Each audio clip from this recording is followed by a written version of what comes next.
तो दोस्तों आप सभी को पता होगा कि इंडियन एयरफोर्स की तरफ से अपनी गिरती हुई स्ट्रेंथ को रोकने के लिए और साथ ही इंडियन एयरफोर्स को मॉडर्नाइज करने के लिए एक तरफ जहां पर स्वदेशी एयरक्राफ्ट को बनाकर तैयार किया जा रहा है, तो वहीं आपको बता दें कि भारत MRFA जैसे टेंडर को भी यहां पर लागू कर चुका है और MRFA के टेंडर के तहत भारत यहां पर 4.5 जनरेशन के फाइटर जेट को एक्वायर करना चाहता है। ऐसे में दोस्तों आपको बता दें कि MRFA जो टेंडर है ये असल में साल 2018 में इशू हुआ था, मतलब इसकी जो रिक्वेस्ट फॉर इंफॉर्मेशन जारी की गई थी और साल 2024 तक यानी कि अब तक इस पूरे टेंडर के ऊपर कोई भी यहाँ पर प्रोसेस नहीं हो पाई है। लेकिन दोस्तों अब आपको बता दें कि यहाँ पर रिपोर्ट्स में दावा किया जा रहा है कि MRFA टेंडर में और अधिक से अधिक कंपनियों की तरफ से हिस्सा लेने को लेकर इंटरेस्ट जताया जा रहा है, यानी कि भारत के सामने अब MRFA टेंडर के तहत और अधिक एयरक्राफ्ट मौजूद होंगे। और दोस्तों आपको बता दें कि MRFA टेंडर के अंतर्गत अब करीब 8 एयरक्राफ्टों का ऑफर भारत के पास ऑलरेडी आ चुका है, जिनमें स्वीडन का साब ग्रुप का ग्रिपेन ई फाइटर जेट इस पूरे टेंडर के अंतर्गत वो फाइटर जेट बन चुका है जो कि 100% फॉरेन डायरेक्ट इन्वेस्टमेंट के तहत इंडियन एयरफोर्स के सामने अपने एयरक्राफ्टों का ऑफर रख रहा है।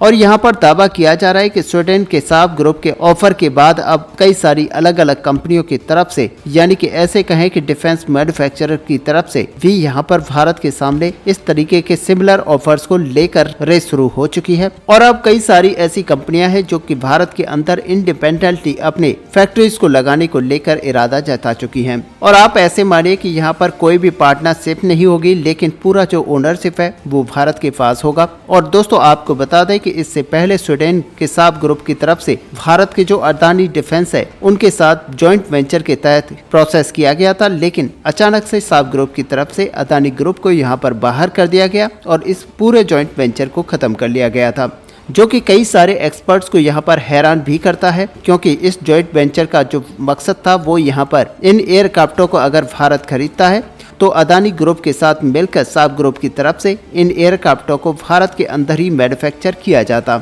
लेकिन अब जो 100% FDI का ऑफर भारत की तरफ से दिया गया है, तो यहाँ पर साब ग्रुप ने अपने खुद के बलबूते पर 100% FDI के साथ भारत के अंदर फैक्ट्री लगाने का फैसला किया है। और अब दोस्तों ये साफ हो चुका है कि स्वीडन के साब ग्रुप के इस भारत के टेंडर को जीतने के लिए बहुत ही अधिक प्रयास कर रहा है और किसी भी जॉइंट वेंचर के आगे बढ़कर स्वीडन का साब ग्रुप भारत के सामने अपने एयरक्राफ्टों का प्रस्ताव रख रहा है। और दोस्तों ये जो 100% FDI है ये सिंपल यहाँ पर ये है कि अगर भारत के द्वारा स्वीडन के साब ग्रुप के इस एयरक्राफ्ट को चुन लिया जाता है तो स्वीडन ही 100% इन्वेस्टमेंट के साथ भारत के अंदर इन एयरक्राफ्टों की मैन्युफैक्चरिंग प्लांट को लगाएगा। और दोस्तों आपको बता दें कि साब ग्रुप के बाद में अब ये दावा किया जा रहा है कि फ्रांस की जो डसॉल्ट एविएशन है, यानी कि जो रफाल एयरक्राफ्ट को बनाती है, वो भी भारत के सामने इसी तरह का ऑफर रख रहा है। और रिपोर्ट में ये दावा किया जा रहा है कि डसॉल्ट एविएशन और रिलायंस ग्रुप के बीच में जो जॉइंट वेंचर है,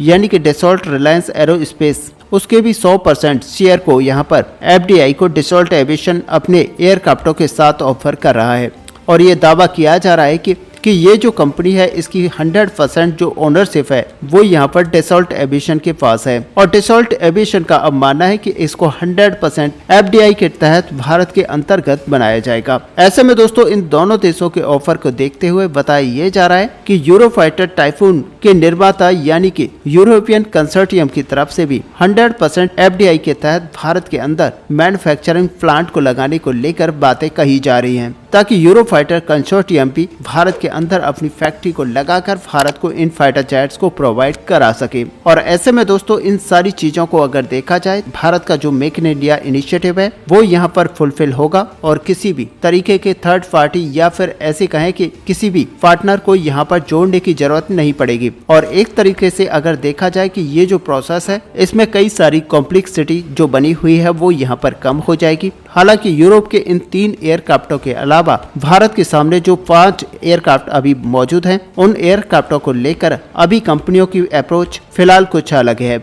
ऐसे में आपको बता दें कि अमेरिकी 2 कंपनियों की तरफ से, यानी कि बोइंग और लॉकहीड मार्टिन की तरफ से भारत के सामने 3 जो एयरक्राफ्टों का ऑफर रखा गया है, यानी कि बोइंग के F-15EX और FA सुपर हॉर्नेट 18 और साथ ही लॉकहीड मार्टिन की तरफ से F-21 एयरक्राफ्टों को लेकर अमेरिकी कंपनी भारत के कंपनियों के साथ पार्टनरशिप करना चाहती है और बोइंग हिंदुस्तान एरोनॉटिक्स लिमिटेड के साथ पार्टनरशिप को लेकर जहां पर बातचीत कर रही है, तो वहीं Lockheed Martin company Tata aerospace limited के साथ बातचीत कर रही है। और दोस्तों आपको बता दें कि अब रशिया की तरफ से भी इसी तरह के मेथड को अपनाया जा रहा है और रिपोर्ट्स में ये दावा किया जा रहा है कि रशिया के द्वारा जो MiG-35 और सुकोई जैसे एयरक्राफ्टों का यहाँ पर प्रस्ताव भारत के सामने रखा जा रहा है, उन एयरक्राफ्ट को भी भारत के अंदर रशिया यहाँ पर पुराने ट्रेडिशनल मेथड में ही निर्माण करेगा। जिस तरीके से सुकोई 30 MKI और MiG-29 जैसे फाइटर जेट को भारत के अंदर ही रशिया पहले भी निर्माण कर चुका है। अब आपको बता दें कि भारत की तरफ से डिफेंस इक्विपमेंट की मैन्युफैक्चरिंग और साथ ही भारत के लिए अंदर ही इन सारी कल फौजों को तैयार करने को लेकर जो 100%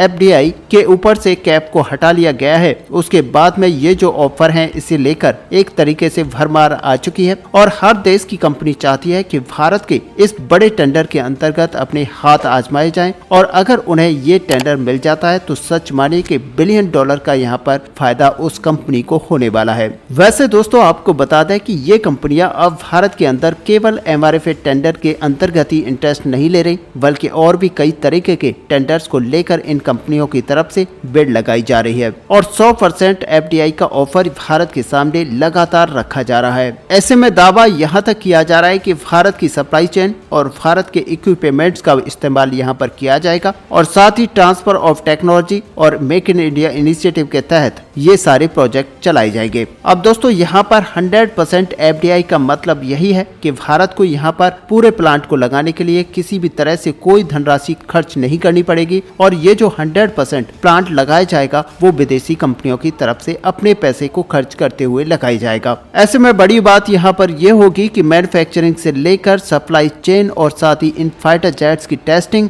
को भी इन्हीं कंपनियों के द्वारा किया जाएगा और उसी तरह का इंफ्रास्ट्रक्चर यहाँ पर बनाकर खड़ा किया जाएगा जो कि एक फाइटर जेट को बनाने के लिए जरूरी होता है। हालांकि इससे पहले जो समझौते किए जा रहे थे वो एक जॉइंट वेंचर मैकेनिज्म के तहत किए जा रहे थे, जिसमें दो कंपनियां यहाँ पर जॉइंट वेंचर के तहत यानी कि एक विदेशी कंपनी होती और एक भारत की कंपनी, जो दोनों कंपनियां यहाँ पर एक ऐसा इंफ्रास्ट्रक्चर डेवलप करती जिसके अंतर्गत फाइटर जेट्स को यहाँ पर बनाया जाता। वैसे दोस्तों अगर देखा जाए यहाँ पर 100% FDI के तहत पूरा जो स्वामित्व होगा वो विदेशी कंपनी के पास होगा और एक तरह से देखा जाए तो ये भारत के लिए चैलेंजिंग होगा, क्योंकि भारत के अंदर इन फाइटर जेट्स को बनाया तो जाएगा लेकिन उसका स्वामित्व पूरी तरह से विदेशी कंपनी के पास होगा। ऐसे में भारत के अंदर 100% FDI के तहत इस तरह का प्लांट बनाया जाता है तो भारत के अंदर इससे इन्वेस्टमेंट बढ़ेगा, साथ ही जॉब स्केल यहाँ पर बढ़ेंगे और साथ ही साथ यहाँ पर फॉरेन डायरेक्ट इन्वेस्टमेंट भी बढ़ेगा, यानी कि फॉरेन करेंसी का इनफ्लो और भी ज्यादा यहाँ पर भारत के अंदर आएगा। और दोस्तों अगर कुल मिलाकर देखा जाए तो भारत के लिहाज से ये पूरा टेंडर यहाँ पर इंटरेस्टिंग बनता जा रहा है